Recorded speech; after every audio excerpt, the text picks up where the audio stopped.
Hey, good afternoon, Automotive Aftermarket Tribe. It's Carm Capriato. It is 12 noon East Coast time. So good to have you here at the place we call aftermarketweekly.com. It's a most unique automotive aftermarket resource.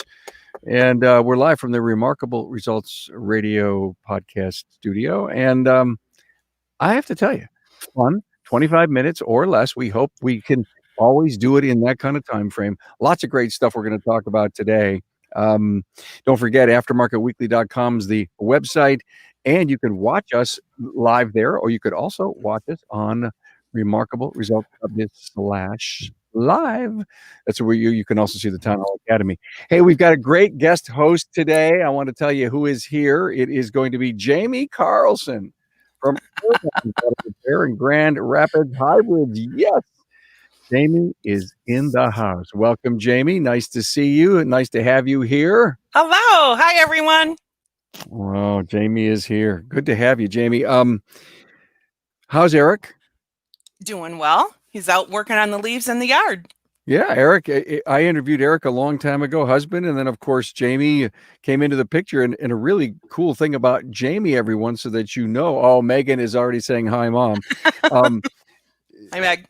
Jamie was the honoree from the Woman in Auto Care, the Female Shop Owner of the Year. And we did a great episode. Let's put up that picture, Rick, of that episode that I did with there it is. There it is. See the left side there, the 2019 honorees. You were with Jennifer Mahar and Cindy Frasca. And we did that episode at Apex. That's when we could actually be at Apex. Yeah. We just spent virtual Apex in Key West. It wasn't too bad, but it wasn't the same. Cool. I get it. How neat to be able to hang out in Key West. Did you watch actually any of the Apex virtual Absolutely. Apex? Good for you. Good for you. It was an all party, huh? No. And actually, when you go with your automotive bestie and you sit there and we kind of have geek talk about work stuff. Can't imagine. Anyway, you were also in a great podcast, 577. So Jamie is she's a veteran here of the podcast. By the way, here's the agenda for today, everyone. We're going to talk about the Google tool. And that's going to be, of course, a topic that Jamie's going to cover. We're also going to talk about extreme networking. Fortune. We'll have your fortune here for you today. Your perfect fortune for the day. We're going to do a shop tour and trivia. Our shop tour is going to be with Ashley McCabe from University Place, Washington, and McCabes Automotive Specialist. And she's here in the green room ready to come on. And there's a beautiful picture of her shop. And don't forget, if you've just stumbled upon us for the first time, you can see all the archived episodes at aftermarketweekly.com. You can binge on them like you would do with a great Netflix series. And we talk about a bunch of great stuff. It has been so much fun to produce this show. One of the things that we do is we do a trivia thing. And here's today's trivia for you all. Who is the French bicycle racer who went on to manufacture porcelain spark plugs? His name endures within the brands of two popular spark plugs. Hey, if you're hanging out with us on social media, let me see. We've already got, hey, Greg Buckley is here. Hey, I got a secret about Greg Buckley. Here's the secret. He's going to be my guest host next week. I think I'm right about that. Next week. Great to see you. Put in your name, put in your city, give us a like, and give props to my friend Jamie. Hey, what went on this week, just to let you know quickly, is we had two really great episodes. Last Friday was all about becoming a big league service advisor. I got Steve Shaw, who is the dealership service advisor trainer. He does it for the dealerships. And I wanted to find out what he would have to say and how he could share it for the aftermarket. And today, Jerry Frank went out with this great 4-way to generate income using ESBI. Robert Keogh, Tara, it's about cash flow management in these quadrants. It is all about entrepreneurialism and investing. I think you're going to absolutely love it. Please give it your listen. Hey, Jamie, good to have you here. Thanks for So having me. let's jump into this thing about the power of Google, and as I guess it's a favorite tool of yours. It certainly is. I think for us, it's even more of a dating service that people who find us and read our Google reviews, the good and the not so flattering, are the people that are most likely to be satisfied with the type of service we offer. Our Google Places page, shows pictures of our shop. It's not a brand new shop, but it's clean. It's tastefully decorated. There's a fleet of loaner cars, and I kind of think when people have read the reviews and they come in, it's kind of what they see is what they get, and it usually works out pretty well. And So you believe that if you were looking for anything, even a boyfriend or a husband or a girlfriend or a wife, you would go to Google. I would, because I also think their integrity is above some of the others that we do not participate with. You could make up a couple Google reviews, but you can tell if people have done that. We have never tried to have one removed, but you can't. They don't, and I guess if it's slanderous, maybe you can. And I actually kind of did meet a husband that way. Eric was a What? referral before Google, way before Wait Google. a minute. Eric was a referral? He was a referral. We went on a blind date, and people kind of knew both of us. And it's been a few years, and he's still one of my favorite people. Is Google helping you with referrals? Absolutely. We probably get, I don't know, if a third of our new customers each month from Google. Sometimes people will just say that, I think they just say, I saw you on Google, and maybe somebody else referred them. But I just think if your presence there is accurate, you're just going to get a better match. People who have not been happy with us usually have not spent any money with us, and they're mad because we're not going to let them bring in their own parts, or we won't charge what some internet part costs. That's okay if people who are like-minded with them don't want to come to us, because they probably wouldn't be happy with us, and we probably wouldn't be that into them either. Boy, you just brought up a hell of a can of worms. I'd love to stop what we're doing right now and start talking about this internet pricing thing that you just brought up. Oh my, but we don't, it's not in our plans today. But that's what this show is all about. I mean, maybe what we should do one day is just not even have an agenda and, let the audience pick the topic. Who knows? But that's important. So if you don't have your Google business page, you're making a big mistake. Well, absolutely. That's free. Yeah, that is free. Do you add a lot? Do you keep it updated?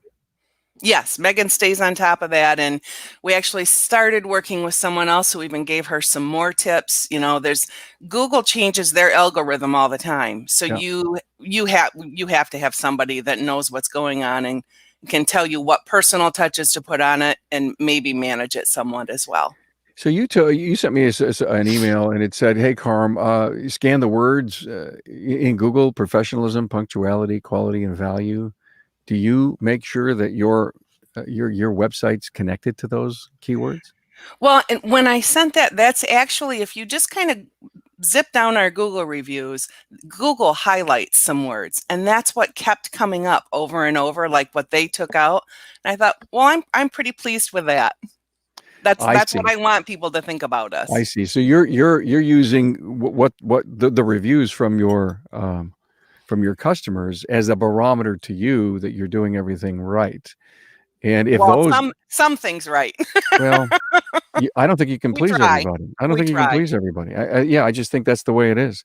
Well, thank you for telling us all about Google, the powerful world of Google. Thank you for that. Jamie is going to do another segment here on networking. She is so passionate about networking. This Friday, coming up in the Academy Live, we're going to be doing a very interesting Town Hall Academy on four-corner, four-wall inspections. Now, I think many of you know Seth Thorson. His operations manager, Daniel Gravely, I think Seth is putting up his third store. They're a really big believer in getting in every corner of the building, inside and out, and inspecting what they expect from their people, the cleanliness, the organization of the facility. We're still working out the details if we're going to actually get ourselves a walking inspection. And if we can't, at least you'll have a lot of the methods and the operational things that go along with what they do. So please join us live if you can this Friday. And don't forget, every episode that we put out, we repurpose. As this Thursday in 2 days, you're going to see a great episode. If you missed it, Repurpose Thursday, electric vehicles, the future unfolds. In fact, Greg is hanging out with us, and Greg was with us last week, and he had some great input. And I want to tell you something. There was one huge takeaway that came out of this episode. And I'm not going to tell you what it is. I want you to either go watch it or listen to it and learn about it. But it has something to do with a hybrid. And in fact, Jamie, you guys are a hybrid specialist out there in Grand Rapids. Yes, we are. And hybrids and EVs. Yeah, and you've been that for a bunch of years now. I think between 6 and 8 years. 6, yeah, okay. And so you would think Grand Rapids, and you would not think anything but GM, Ford, or Chrysler, right? I bet you half of what we work on is Toyota Priuses. And it's because you specialized it and you put that one shingle up. That was a big takeaway, by the way. That takeaway was about last week. Don't put up, you could put up a hybrid shingle, but it should say we work on Priuses, because that's the car. That's what matters. Well, that's the 800-pound gorilla. Yeah. Exactly. And they, if you don't mind driving a Prius, if you like a Prius, it's nice. We feel confident in recommending them to people because they are such fantastic, reliable vehicles. Well, great. Thanks for filling in the blanks there. Let's talk about networking. You're passionate about that. When you said that, I thought, no, I'm a reluctant networker. Like when they'd say, okay, this is going to start at noon, show up at 11:45 for networking. I'd show up at 11:59. I am not good at small talk. It intimidated me, but over the last couple of years, it has been so instrumental in transforming our business. So I'm trying to get better at it. Megan and I went to Women in Auto Care, and we met the master of networking, Kim Auernheimer. And that just continued a chain of events that ended up in us being in a smart group where that's small networking, but it is having to be so much more open and transparent with people. And you certainly get what you give. If you're honest and you put things out there and you're transparent, you get that back, and you just get so much knowledge and so much help. And I have people all over the country that I can call now with maybe an embarrassing problem or something I wouldn't want to share with competitors before, or local competitors. And it's like, you just know that's how we all help each other. And it's been phenomenal, and I'm going to try and grow at it a little bit more. And what was your reluctance or wanting to always show up late? Did you have some kind of blockage?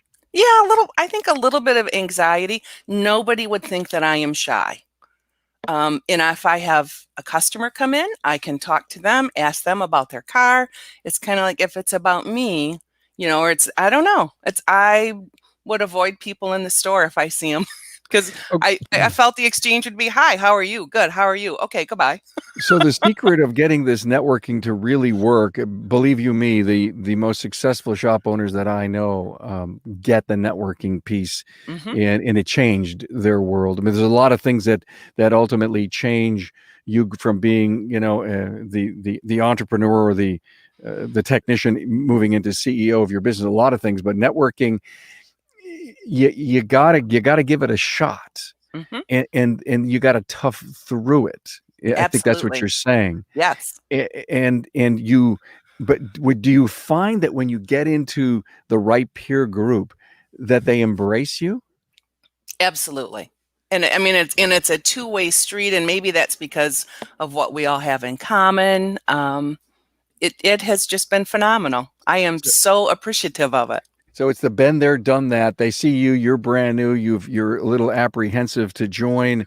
Do you need someone that that kind of befriended you to bring you in and get you going? Yeah, kind of steer the conversation maybe. I think always maybe a feeling of they all know so much more what's going on. They've been here before, I haven't. And for someone who has been in the business longer than many of these people here, I should have known better. I know a few things. I just So, needed a little more confidence. so when that phenomena that hits you, I don't know what I don't know, hits you, can you deal with that? Do you feel embarrassed, or you say, "Hey, I got a lot of things to do. Let me write down some things I got to work on." I don't think it embarrasses me because I'm okay with not. I always feel like I don't know much. Oh, Even after doing this for so long, there's just but now it's kind of exciting. It's like there's this much more to learn. I mean, got it. things are going okay when I know this much. If I learn even more, they should go really good. And how about to the point where you finally get into that network, you're into the networking group, and they ask you to share something on the next meeting? That's Oh, gotta be a big momentous piece that, you've got, "Oh my god, they wanna hear from me." talk about having to do that a speech in front of women in auto care. Yeah. That's I the was one reason I didn't know if I wanted the award, but it was kind of fun when they start I was laughing. there. I was there. I saw you t I wouldn't have had a clue that you were nervous. Oh my gosh. But I think everybody knows this as a fact. No matter how self-confident you are, if you get a little rumble in your tummy when you get ready to get up on stage, that's a good thing. Yeah. Yeah. Wow, how cool. Hey, thank you for sharing that. Ladies, gentlemen, um, networking, it is really one of the most key things you can do. Hey, you want to do a fortune with me? Absolutely. Let's do a fortune. Here's our fortune cookie of the Okay. day. I'm opening it up. It's my lunch, actually. Everyone knows that. So let's talk about our fortune. Here it is. The greatest of all mistakes is to do nothing because you think you can do only a little. Like not showing up for networking. The greatest of all mistakes is to do nothing because you think you can do only a little. That's a good Wow. one. Hey, I want to let you know that we have the 200th episode of Town Hall Academy is coming up actually on December 27th, and the title of it is My Biggest Mistake. And so that's kind of apropos to have that come out. Hey, classic episode I want to share with you all. You know, and a lot of times in early of the year, the insurance company calls you and say, "We got to go over your policy." I want to encourage you to go out and listen to episode 161 and 172. 161 was about being underinsured, and we had so much great stuff with that. We decided to do a second part, and that was what if scenarios. Of course, your great friend Kim Auernheimer was in both of those. And I'm telling you, there's so much content on the website. We have covered, you name the topic, it's out there. Don't struggle alone. Be part of the podcasting networking group, because that's how you get, even if you don't go with a group, you listen to a podcast, you watch what we're doing, you have a private networking thing happening for you. Hey, it's time to introduce Ashley McCabe. Hello, Ashley. Where is she? Let's get Ashley up here on the screen somewhere. There she is. Hi, Ashley. Hi, how's it going? Well, she's out there at McCabes Automotive Specialist in sunny Northwest in Seattle. Oh my God, I hear all the noise going on out there. So It's windy today. It's windy. So glad to see you, the Vice President of McCabes, and we're looking forward to seeing your shop tour, Ashley. Well, thank you very much. Thank you for having me. We're really excited to show what's going on. So, yeah, well, let's get started, shall we? Yep. Let's see. All right, so Ashley's going to flip her camera around, and one of the things that she's got in her email is, she says, "Love behind the wrench." I think that is just so darn cool. Maybe we'll talk about that. Alrighty, so I've got two buildings here. This is my main building. As you can see, it's kind of like an L shape, and then we have another building over here. I actually only have one technician that takes up this entire shop, so that's kind of cool. Wow. So I was going to take you to the front door, but we've got a couple customers, and just to respect their privacy, I'm going to take you inside my main shop. I've got two technicians and a maintenance tech that we just hired. We're really happy to have him. So if you were a parts driver, this is where you'd enter my shop. Okay. I've got 3 lifts here. I've got a technician that works on, they kind of share. They've got a good sharing mechanism here. They kind of share this end bay. And then I've got another situation here. This car is getting ready to go. So yeah, Lots of room there. Man, is there a lot of room? Yeah, we have a lot of room in here. We're pretty fortunate to have room. We don't have a lot of ceiling clearance, but we definitely make it worth it. I've got some guys that definitely make the ceiling clearance pretty cool. We've got a little back room here. We've got lots of storage. It's kind of dark back here. There's a light, but I don't know where it's at. I don't go back here. We have a room like that. Right. We store all our equipment back there, and we have a specific bay just for maintenance, in and out stuff. Like our customer that's waiting in our lobby, we have a specific bay that works for those. I'll walk you over here. It has its own separate entrance and everything. This is our bay for that. That car just came out. So that would be oil changes as an example. Quentin is our maintenance technician. He's just started with us just a couple weeks ago. He does maintenance with oil changes. We'll do flushes, services. Really get excited to have him on our team to do lots more than just maintenance. We're excited to have him. That's for sure. Excellent. Now, how many are you going to take us to the other place? I was going to take you to the other building. Yeah. You know, when you've been around for 49 years, not much changes. My dad's theory is don't fix it unless it's broken.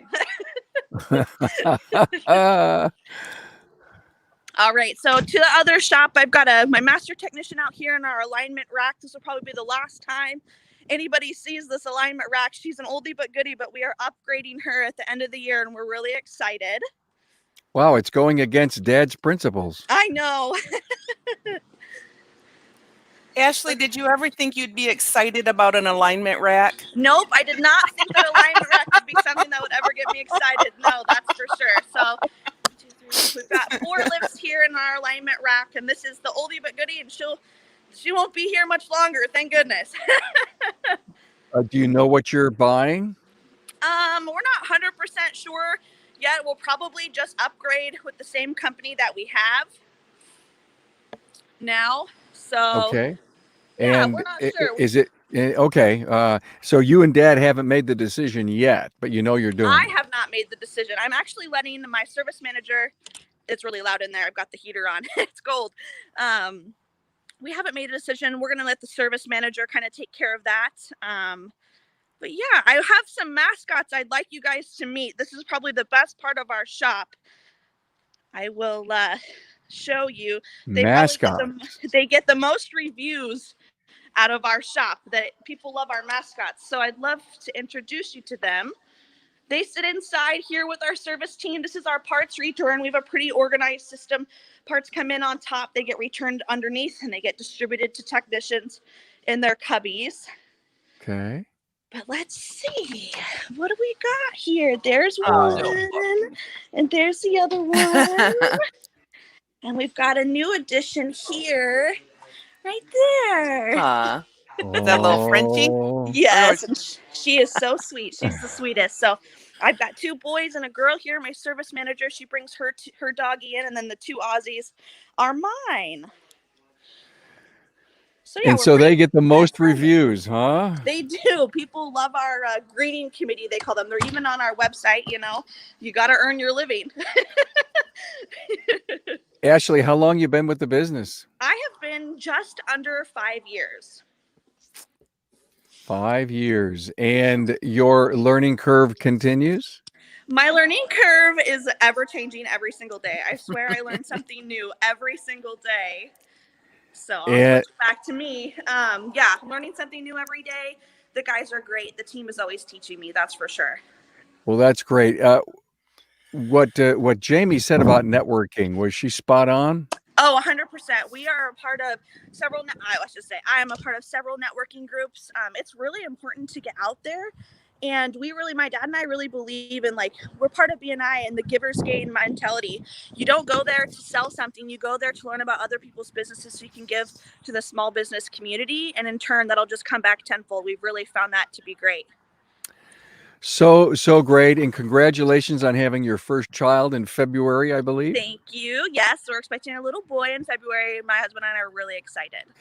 Good for you. Thank you so much. Hang out with us as we talk about next week. We're going to go to Schertz, Texas next week. Ooh, I hope it's warm And- there.